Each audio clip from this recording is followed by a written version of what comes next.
ህፃናትስ የአእምሮ ህሙማንም ያው መስማትና እንደው ማገናዘብ ላይችሉ ስለሚችሉ ህፃናትም ደግሞ ሰምተው እምነት ከመስማት ነው ስለሚል ሰምተው ማገናዘብ ስለማይችሉ እንዴት ነው ከተባለ እሱ ኤክሰፕሽናል ነው አለቀ። ለህፃናት ሲሆን ልክ በአይሁዳውያን ዘንድ እንደነበረው እንዴት አንድ አይሁዳዊ አማኝ ልጁን በ8 ቀን ገዝሮ እንደሚያሳድገው ሁሉ ምንድነው የክርስቲያን ልጅም ገና በህፃናቱ ልጁን አስጠምቆ በእግዚአብሔር ጸጋ በቤተ ክርስቲያን ውስጥ በእግዚአብሔር ህዝብ ውስጥ እንዲያድግ ያደርገዋል ነው። ቋሚው ትምህርት ግን ምን የሚል ነው ከተባለ ጸጋው በእምነት የሚል ነው።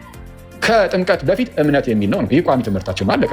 አሁን ከተነሳው ትምህርት ጋር ግን ምን ያገናኛል? እኛ ህፃናት ነፃ ፈቃድ የላቸውም ብለናል እንዴ?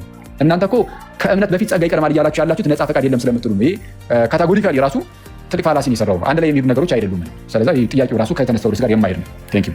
ስለዚህ በደንብ ስማኛው ደግሞ መጨረሻ ላይ ነው ነገሩን ያነሳው። እሱም ደግሞ የህፃናት ጥምቀት ኤክሰፕሽናል ነው የሚል አይነት ነገር ነው ያስቀመጥከው። አስቀድሞ ግን ቋሚው ትምህርት መጽሐፍ ቅዱስ ላይ ያለው አለ። ሰምታችሁታል?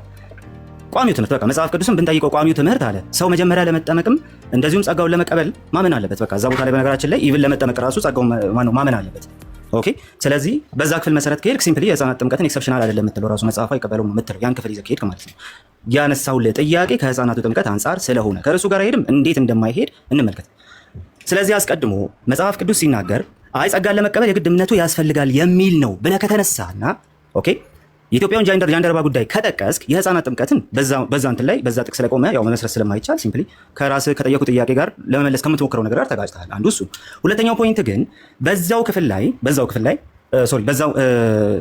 ኢሹ ላይ የህፃናት ጥምቀትን ኤክሰፕሽናል ነው ብለህ ስታስቀምጥ ኤክሰፕሽናል መሆኑን የህፃናት ጥምቀት የሚባል ነገር ኤክሰፕሽናል መሆኑን ለማሳየት የግድ ወደኋላ ተመልሰ የቤተ ክርስቲያንህን አስተምህሮ ማውጣት አለብህ። የህፃናት ጥምቀት ኤክሰፕሽናል ነው የሚል ማለት ነው። በነገራችን ላይ አብዛኛው ኦርቶዶክሳዊ ሲምፕሊ ኦርቶዶክሳዊነትን በቤተሰብ የሚያገኘው ኦርቶዶክሳዊ ተጠምቆ ክርስቲያን የሚባለው በእናንተው ትምህርት መሰረት በእናንተው ምስክርነት መሰረት ክርስቲያን የሚባለው በጥምቀቱ ጊዜ አብዛኛው ኦርቶዶክሳዊ ኤክሰፕሽናሊ ሳያምን ክርስቲያን ተብሏል ማለት ነው። ባጭሩ ሳያምን ክርስቲያን ተብሏል።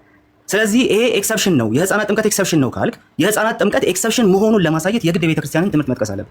አይ ትምህርታችን የግድ ለመጠመቅ እምነት ያስፈልጋል፣ የህፃናት ጥምቀት ግን የሚጠይቅ ካለ እሱ ኤክሰፕሽናል ነው ብሎ ያስተማረ የቤተክርስቲያንን ትምህርት ማምጣት መቻል አለብህ። አይ ቤት የለህም ባጭሩ። የህፃናት ጥምቀት ኤክሰፕሽናል ነው ያልከን የመጀመሪያ ሰው አንተ ብቻ።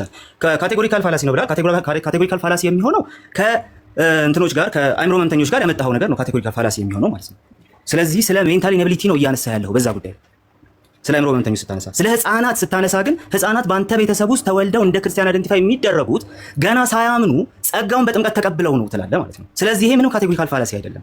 ኤክሰፕሽን ነው የሚለውን ነገር በቤተክርስቲያን ትምህርት ማስረጃ መሰረት ማምጣት እስካልቻልክ ድረስ ኦኬ ይሄ ያንተ ቃል ብቻ እንደሆነ ስለምንይዘው ከዛ በተረፈ የቤተክርስቲያን ትምህርት ኤክሰፕሽን ነው ብሎ ስለማያስቀምጥ እስካሁን በማውቀው አይ አለ ግን የቤተክርስቲያን ትምህርት ውስጥ የህፃናት ጥምቀት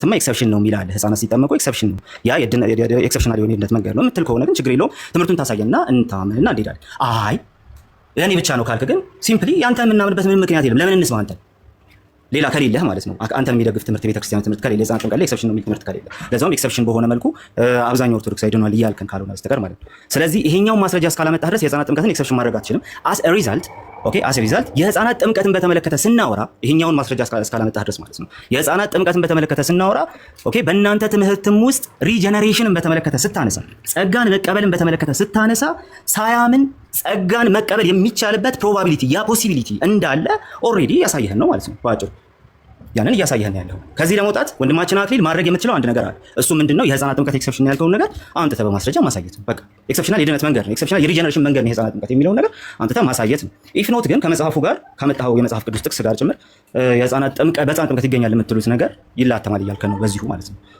ወንድማችን አክሊል ኤክሰፕሽን ነው የህፃናት ጥምቀት የሚለውን ነገር ከቤተክርስቲያን ትምህርት ማምጣት ትችላለህ ወይስ አትችልም? ጨርሻለሁ።